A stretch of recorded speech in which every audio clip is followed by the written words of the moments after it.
Hi friends, today I am here with a few more revival period writers. The first one is Thomas Elyot. His lifespan is 1492 to 1546. He is an author, clerk of council. His best known and important work is the book called The Governor. It is dedicated to Henry VIII. Sometimes in modern English it is named that the Book of Governor. It is published in 1531. It discussed the ethical dilemma in education system of that time. The Book of Governor is evidence of the impact that Renaissance humanism had on prose writing.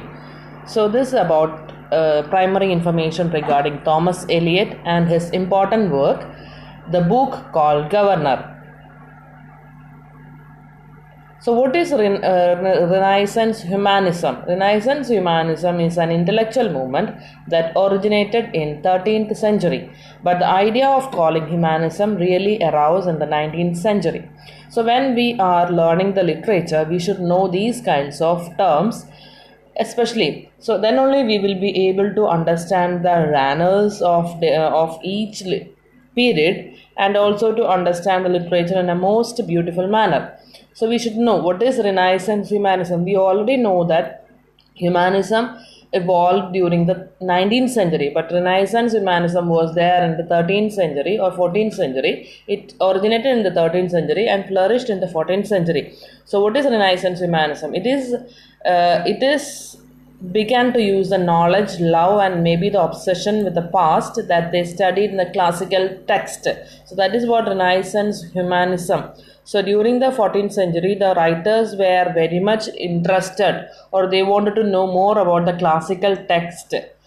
So that is what Renaissance humanism. So Elyot is one of the important figure in Renaissance humanism.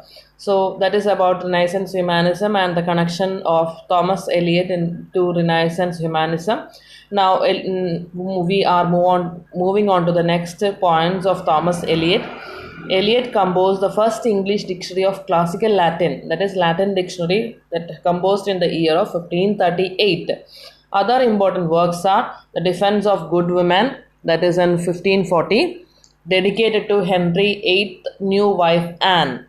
Then Preservation Against Death, that is in 1545. These are the other important works of Thomas Elyot. So these are the things about Thomas Elyot. When we are learning the revival period writers, we should not avoid Thomas Elyot. He is an important figure during the revival period.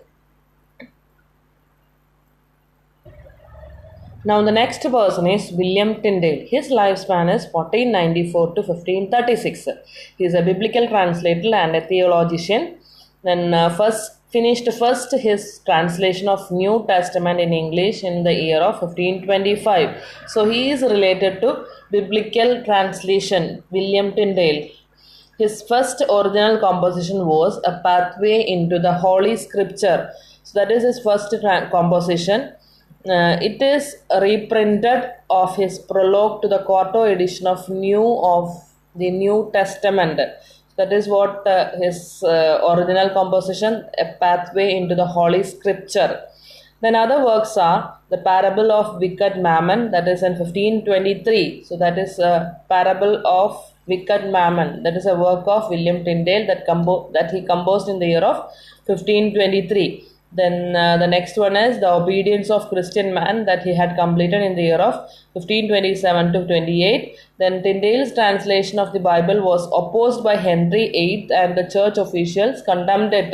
So these are the things about William Tyndale. William Tyndale is one of the important figure in the biblical translation, and he is a theologian also. He had translated the New Testament in the year of 1525. That is an important point about William Tyndale. Then his other important works are The Pathway into the Holy Scripture, then Obedience of Christian Man, then The Parable of Wicked Mammon. These are the important work of William Tyndale. So we cannot avoid William Tyndale also, as he is an important figure in the biblical Bible's translation. And the next person is Desiderius Erasmus. Yeah, he is another important figure in the revival period. Deridra's Erasmus, and his lifespan is 1462 to 1536. He is also known as Erasmus of Rotterdam. Then he is an influential humanist, classical scholar, Catholic priest, and theologian. So these are the important factors about Erasmus. He is known as Prince of Humanists. That is an important point about Erasmus, that he known as the Prince of Humanist.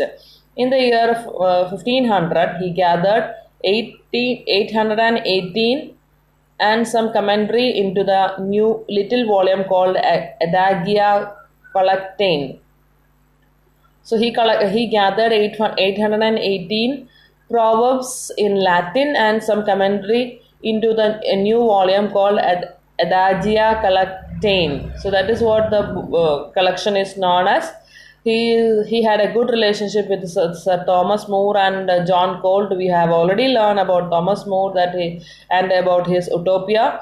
So Erasmus was a good friend of Thomas More, and his important works are The Price of Folly. That is an important work of Erasmus, and we should know about The Price of Folly. It is a well-known work of Erasmus. It is a satirical attack on the superstitions and abuse of doctrine within the Catholic Church and in European society. That is the importance of this work, The Price of Folly. The Price of Folly is an important work of Erasmus, and it is a satirical attack on the superstitious and abuse of doctrine within the Catholic Church and in European society. That is about Price of Folly. It is one of the notable work that played an important role at the beginning of Protestant Reformation. We know that after during the reign of Henry VIII there was a Protestant division, and after that Protestant Reformation also happened. So this book had played an important role in the Protestant Reformation. The work was written in the year of 1509 while Erasmus visited his friend Thomas More in England. I have already told you that Erasmus was a good friend of Thomas More. So he wrote this Price of Folly when he visited Thomas More in England. It is divided into three different sections. Three different sections are there in this book, and the narrator is known as Folly, and she declares that the action of different types of people to be foolish and congratulated them for it. It is a satirical work, so he is trying to teach something to the society. That is why he had created a character like this and created a situations like this. Folly calls wisdom foolish and foolish wise. In the first section, Folly explained how without her, marriage and childbirth would not exist. Old age is mitigated by her presence. She explains that self-love is not a bad thing. Rather, one must like himself to accomplish anything of merit. In the second section, Folly moves to criticize many various academic and social classes. In the third section, Folly leaves behind the possession foolish men and turns to the idea of Christian fool. She concludes by giving a reminder to her listener to enjoy life as much as possible as the most illustrious disciple of Folly. So these are the things about Erasmus' famous work, The Price of Folly. So it is having three sections, and the main character is Folly, that is to be remembered. And in each section, he is trying to teach something to the society. So that is about these three writers of the revival period. Hope you understood about these three writers. And if you like my video, please like it, subscribe it, and wait for the next video. Hope you will follow me. Thank you. See you later.